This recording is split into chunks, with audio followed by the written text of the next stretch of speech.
കിരു ജലവൈദ്യുത പദ്ധതി അഴിമതിയുമായി ബന്ധപ്പെട്ട രാജ്യത്ത് 30 CBI റെയ്ഡ്. ജമ്മുകശ്മീർ മുൻ ഗവർണർ സത്യപാൽ മാലിക്കുമായി ബന്ധപ്പെട്ട സ്ഥാപനങ്ങളിലാണ് പരിശോധന. താൻ ഒരു കർഷകപുത്രനാണെന്നും റെയ്ഡുകളെ ഭയപ്പെടുന്നില്ലെന്നും സത്യപാൽ മാലിക് പ്രതികരിച്ചു. കേന്ദ്ര ഏജൻസികൾ ഉപയോഗിച്ച് ഏകാധിപതി തനിക്കെതിരെ റെയ്ഡ് നടത്തുന്നുവെന്നും സത്യപാൽ മാലിക് വിമർശിച്ചു. ബൽറാം നെടുങ്ങാടി വിവരങ്ങളുമായി ചേരുന്നു. ബൽറാം, ഈ അഴിമതിയുമായി ബന്ധപ്പെട്ട ഒരു പശ്ചാത്തലം എങ്ങനെയാണ്? അതോടൊപ്പം ഇപ്പോൾ ഏതൊക്കെ തരത്തിലുള്ള നടപടികളാണ് ഉണ്ടാകുന്നത്?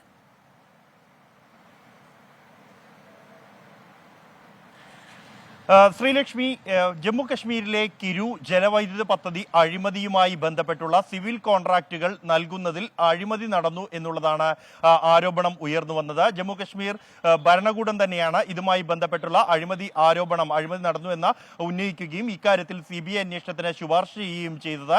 ഇതിനെ തുടർന്നാണ് CBI 2022 ഈ കേസ് രജിസ്റ്റർ ചെയ്യുകയും അന്വേഷണം ആരംഭിക്കുകയും ചെയ്തത്. 2023 മെയ്യിൽ സത്യപാൽ മാലിക് മായി ബന്ധപ്പെട്ട അദ്ദേഹത്തിന്റെ press secretary PA അടക്കമുള്ളവരുടെ വസതികളിൽ CBI raid നടത്തിയിരുന്നു.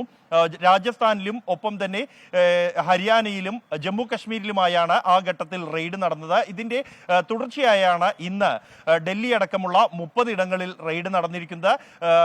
ജമ്മു കശ്മീരിലെ മുൻ ലഫ്റ്റനന്റ് ഗവർണർ സത്യപാൽ മാലിക്കിന്റെ വസതി അടക്കമുള്ള ഇടങ്ങളിലാണ് ഇന്ന് റെയ്ഡ് നടന്നിരിക്കുന്നത്. ഇതിൽ ഏറ്റവും ശ്രദ്ധേയമായ ഒരു വിഷയം എന്നുള്ളത് സത്യപാൽ മാലിക് തന്നെയാണ് ഈ ഇടപാടിൽ അഴിമതിയുണ്ടെന്ന ആദ്യ ആരോപണം ഉന്നയിക്കുന്നത് എന്നുള്ളതാണ്. തനിക്ക് ഈ പദ്ധതിയുമായി ബന്ധപ്പെട്ടുള്ള 2 ഫയലുകൾ അത് ക്ലിയർ ചെയ്ത് ലഭിക്കുന്നതിനായി തനിക്ക് 300 കോടി രൂപ കോഴ വാഗ്ദാനം ചെയ്തു എന്നുള്ള ആരോപണം സത്യപാൽ മാലിക് നേരത്തെ ഉന്നയിച്ചിരുന്നു. ഇതിനെ തുടർന്നാണ് പിന്നീട് ഈ കേസിൽ CBI അന്വേഷണം അടക്കം വരുന്നത്. ഒടുവിൽ അന്വേഷണം അദ്ദേഹത്തിന് നേരെ തന്നെ എത്തിയിരിക്കുന്നു എന്നുള്ളതാണ്. എന്നാൽ സത്യപാൽ മാലിക് ഇക്കാര്യത്തിൽ കേന്ദ്ര സർക്കാരിനെതിരെ ഗുരുതര ആരോപണങ്ങളുമായി രംഗത്ത് എത്തിയിരിക്കുന്നു. അദ്ദേഹം ആരോപിക്കുന്നത് ഒരു ഏകാധിപതി തനിക്കെതിരെ കേന്ദ്ര ഏജൻസികളെ ഉപയോഗിക്കുന്നു, റെയ്ഡ് നടത്തുന്നു എന്നുള്ളതാണ്. താൻ ഒരു കർഷകപുത്രനാണ് എന്നും റെയ്ഡുകളെ ഒരു തരത്തിലും ഭയപ്പെടുന്നില്ല എന്നും അദ്ദേഹം വ്യക്തമാക്കിയിരിക്കുന്നു.